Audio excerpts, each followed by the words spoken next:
Latest టెక్నాలజీతో చిన్న injection తో నన్ను పూర్తి ఆరోగ్యవంతురాలను చేశారు. Elite spine and pain management centre, Manikonda, Dilsukh Nagar. Hello, welcome to RTV. Hello sir. Hello అమ్మా. సార్, జనరల్గా ఈ రేరా అనేది చూసుకుంటే సెంట్రల్ గవర్నమెంట్ అప్రూవ్ చేశారు కదా, కానీ ఇది వేరే స్టేట్స్లో చూసుకుంటే లైక్ బాంబే, ఢిల్లీ దాన్ని అంత లైక్ అమలు పరిచారు. కానీ మన దగ్గర చూసుకుంటే అంతగా దాన్ని ఫాలో అవ్వట్లేదు. ఎందుకంటారు? ఇవన్నీ నువ్వు $1 బిలియన్ క్వశ్చన్లు వేస్తుంటావు. ప్రాబ్లం అది. గవర్నమెంట్ కూడా నేను ఎవరినమ్మా మాట్లాడడానికి? నేను రియల్ ఎస్టేట్ అంటే మీరు రియల్ ఎస్టేట్లో ఉన్నారు, మీకు తెలుస్తుంది కదా సార్. తెలుస్తున్నాం. ఇవన్నీ డబ్బులు తీసుకొని చెప్పేవి దీప్తి. రేపు నేను నువ్వు ఈచ్ ఎపిసోడ్కి ఇంత పే చేయి. మా వ్యూవర్స్ కోసం చెప్పండి. అంటే ఇక్కడ మీరు ఆలోచించాల్సింది, మీరు అనేది కర్ణాటక లేదా బాంబే, ఢిల్లీలో విస్తృతంగా దీన్ని వాడుతున్నారు, అమలు పరుస్తున్నారు. అయితే రేరా అనేది 2017 జనవరి 1 నుండి 16లో ఈ టాపిక్ కదిపారు. 2017 1 జనవరి నుండి అమలుపరచమని రూల్స్. సెంట్రల్ బాడీ వేరు, ప్రతి స్టేట్కి కూడా ఒక బాడీ ఉంటుంది. ఇప్పుడు విజయవాడకి కూడా రేరా ఉంటుంది, వైజాగ్ రేరా ఉంటుంది, తెలంగాణ రేరా ఉంటుంది, హైదరాబాద్లో ఉంది. స్టేట్కి తెలంగాణ వీళ్ళు కింద సబ్ బాడీస్ ఉంటాయి. సో రేరా అనేది ఏంటనేది ఫస్ట్ తెలుసుకుందాం. ఓకే. చాలామందికి అసలు కొంతమంది రేరా ఉన్నదని కూడా తెలియట్లేదు. సో మన అవేర్నెస్ ప్రోగ్రాంలో ఉన్నాం కాబట్టి దాని కూడా 2 వాక్యాలు మాట్లాడుకొని మీ క్వశ్చన్ ఆన్సర్ చేస్తాను. రేరా అనేది real estate regulatory authority act, RERA act అంటాం. దీంట్లో 3 కోణాలుగా దాన్ని విభజించారు. Buyer angle, builder or seller angle, agent angle. చాలా వరకు ఎప్పుడు కూడా మన బిల్డర్ తప్పు చేస్తే ఏం చేయాలి అని ఉంటా తప్ప బయ్యర్ తప్పు చేస్తే ఏమి ఉండాలని ఎక్కడా లేదు. మీరు విన్నారు ఎక్కడైనా? ఎంతసేపు మనం వన్ సైడెడ్. ఇప్పుడు రేరా వాళ్ళు ముగ్గురిని అడ్రస్ చేశారు. అది ఒక మంచి initiative by state government and central government. కాకపోతే అది ఫుల్ స్వింగ్లో ఆపరేషన్స్లోకి వస్తే మాత్రం it's going to have a major impact. అంటే మంచి రిజల్ట్స్ వస్తాయి. ఈ చీటింగ్ అనేది కొద్ది తగ్గే అవకాశాలు చాలా డ్రాస్టిక్గా తగ్గుతాయి. అది రానియకుండా కొంతమంది పొలిటికల్గా స్టంట్స్ వాడుతున్నారు. అది మనం ఏం చేయలేము. It depends on the government.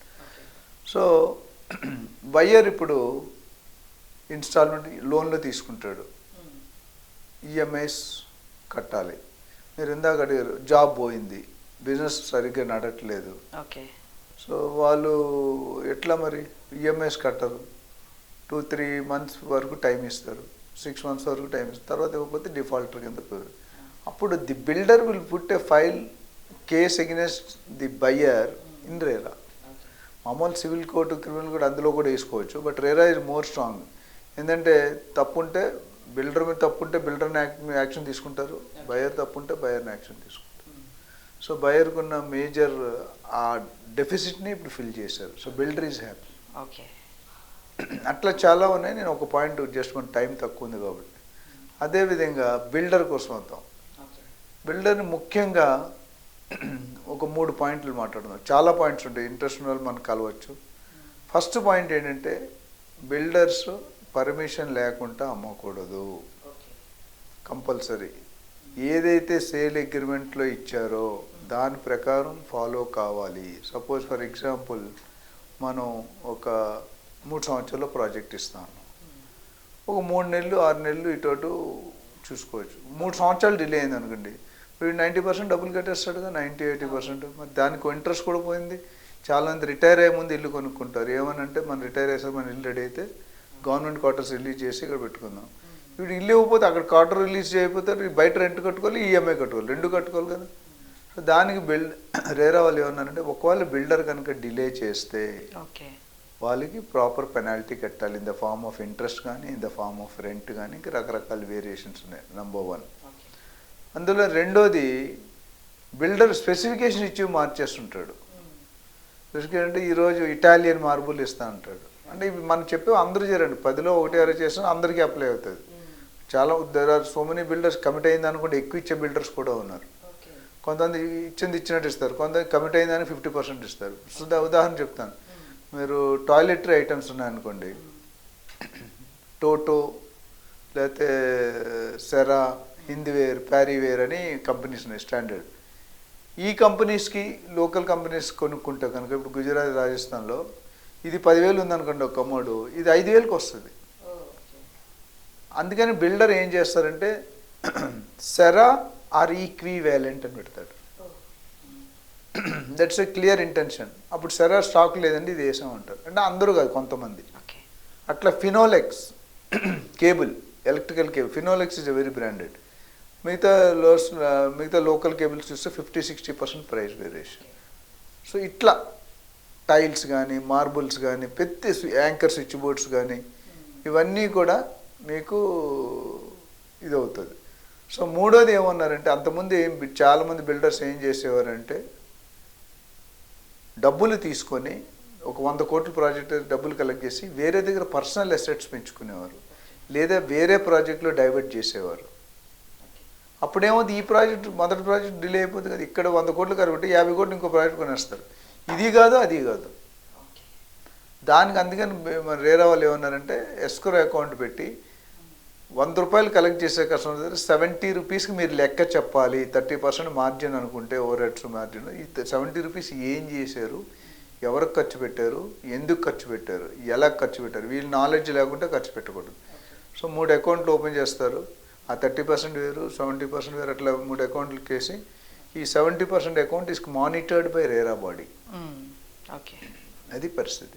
So దానివల్ల ఏమైందంటే కొంతవరకు ఫ్రాడిజం తగ్గింది, చాలా కంట్రోల్. కాకపోతే మన తెలంగాణలో అది అదృష్టం దురదృష్టం తెలియదు, అంత పర్టికులర్గా అమలు పడుతున్నట్టు లేదు. ఎందుకంటే there are thousands of projects going. RERA website open చేస్తే వెరీ ఫ్యూ ప్రాజెక్ట్స్ ఉంటాయి.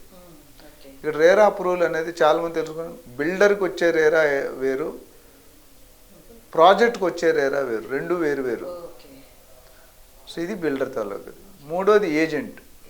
ఏజెంట్ కూడా రేరా ఉండాలంటున్నారు. ఇప్పుడు యూఎస్లో మీరు పనిచేస్తారు, లైసెన్స్డ్ బ్రోకర్ అంటారు, లిస్టెడ్ బ్రోకర్ అంటారు.